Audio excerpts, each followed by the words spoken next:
Assalamualaikum warahmatullahi wabarakatuh. Waalaikumsalam. Jumpa lagi bersama kita dalam acara Torah atau podcast Ramadan, dan hari ini sudah memasuki hari ketiga dan tentu masih dengan orang yang sama ini, Pak Ibda. Ini kita membuat video di sore hari dikala perut lagi kurang gizi ya.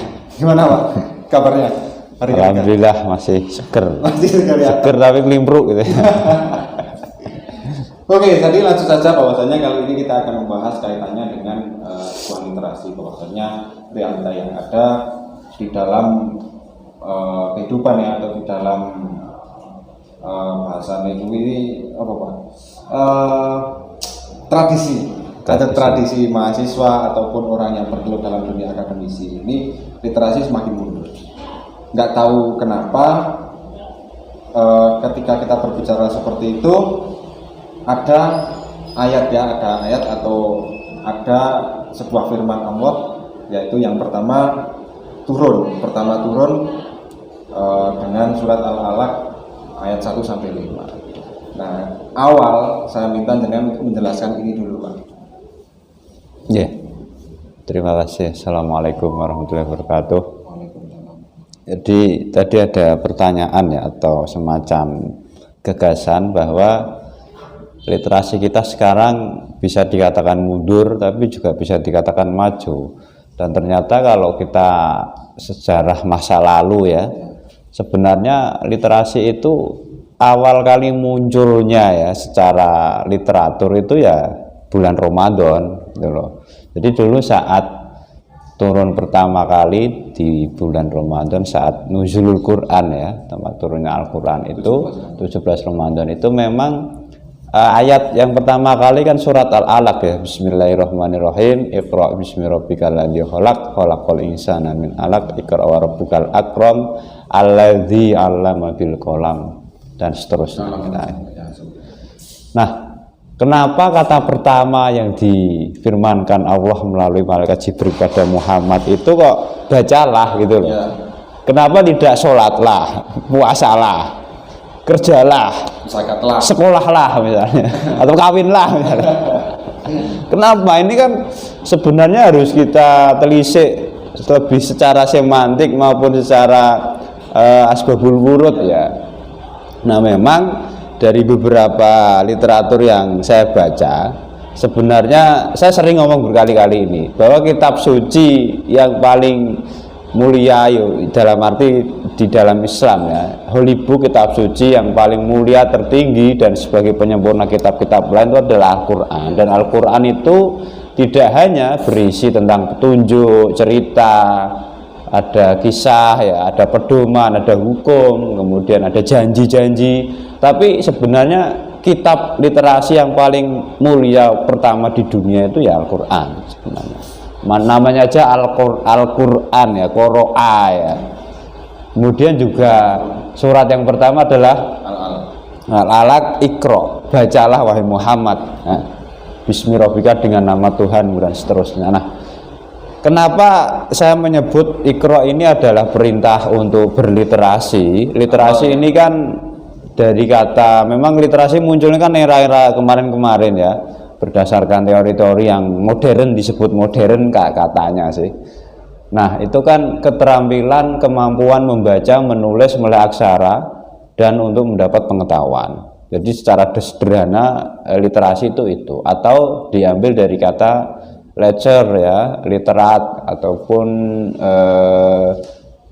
literatur ya, apa namanya, sumber-sumber buku bacaan. Tapi sebenarnya literasi yang kita maksud di sini adalah literasi lama, membaca, menulis, berhitung. Nah, sekarang sejak revolusi industri 4.0 kan gagasannya new literasi nih, sudah kepada literasi baru di mana manusia Indonesia atau masyarakat dunia itu harus menguasai literasi yang bernama literasi data, literasi teknologi, dan literasi humanisme atau manusia itu sendiri.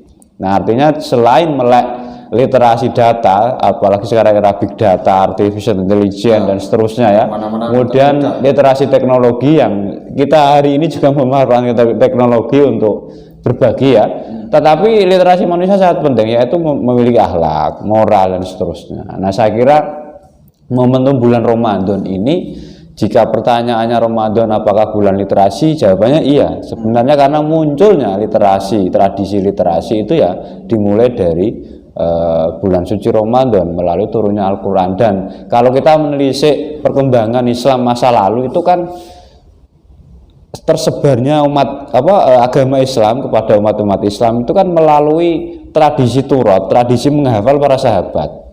Dan dulu tradisi literasinya meskipun lama ya itu memakai pelepah kurma, kemudian potongan ini loh kulit-kulit domba, kulit-kulit unta ya, berulang dan seterusnya. Artinya sejak dulu itu sudah literasinya sudah maju. Hanya saja ketika Nabiullah SAW wafat, kemudian Abu Bakar, ya, Utsman kan. Nah, mulailah Al-Qur'an itu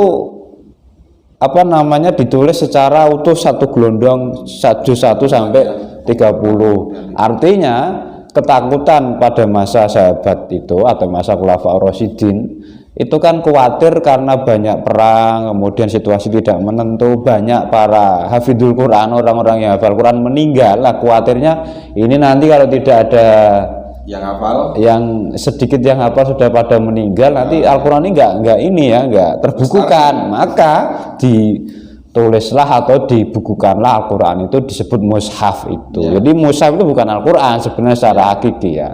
Jadi itulah kira-kira sekilas ya sejarah tentang bulan Ramadan itu bulan literasi. Dan hari ini bulan literasi, ya. Kalau kita melihat perkembangannya, hampir setiap manusia kalau serius dia menikmati dan bahagia di bulan Ramadan, dia hanya berliterasi ya, minimal membaca Al-Quran. Nah, saya mau tanyakan adalah itu, artinya apakah ada korelasinya dengan membaca Al-Quran di bulan Ramadan yang mungkin dengan waktu yang lebih lama daripada rasio ketika bulan-bulan biasa? Apakah ada korelasinya? Ya ada sebenarnya. Jadi kalau kita membaca Al-Quran, saya sendiri paling seminggu itu hanya beberapa kali ya, setelah sholat maghrib atau setelah sholat isya biasanya. Tetapi biasanya kalau kita Ramadan ini kan, kalau orang yang benar-benar rajin, apalagi dekat mushola atau hidup dalam lingkungan pesantren, itu kan pasti dimulai dari ba'da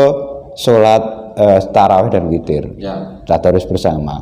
Nanti setelah sholat subuh berjamaah, belum lagi waktu yang sehari-hari atau di luar jam-jam pasti itu. Artinya jumlah kuantitas waktu atau timing waktu itu lebih banyak sebenarnya. Dan jangan dikira membaca Al-Quran itu membaca mushaf gitu loh. Sholat itu kita juga membaca Al-Quran, di situ ada ayat-ayat Al-Quran. Nah, artinya kalau kita memanai orang membaca Al-Quran itu jangan dimanai hanya yang membaca lewat mushaf, tetapi sholat tarawih, sholat witir, sholat hajat dan seterusnya itu kan membaca Al-Quran gitu lah. Inilah kadang pemahaman yang membaca Al-Quran itu dimanai ya mushaf itu sebenarnya loh. Lalu kita witir, kita sholat tarawih itu berapa ayat yang kita baca gitu. Apakah itu tidak Al-Quran? Kan lucu ya. Ini kadang pemahaman yang harus diluruskan ini. Biar tidak salah persepsi. Iya. Kita sholat itu membaca Al-Quran sebenarnya meskipun hanya bagian kan. Iya. Nah itu. Jadi itu masuk dalam surat juga. Iya, artinya dia bil ghaib karena kita tidak menggunakan mushaf, hafal gitu loh. Nah saya kira itu mari kita bersama-sama istilahnya ya, menghidupkan bahwa Ramadan itu ya literasi, tapi literasi tidak hanya untuk manusia tapi untuk Tuhan ya. Karena literasi di sini kita mendekatkan diri melalui membaca ayat-ayat sucinya, firman suci, dan tentunya harapannya berkah di luar kegiatan mahdoh ini. Tentu kita di pekerjaan yang hubungannya dengan muamalah itu selama 2 tahun ini pandemi itu semakin produktif ya.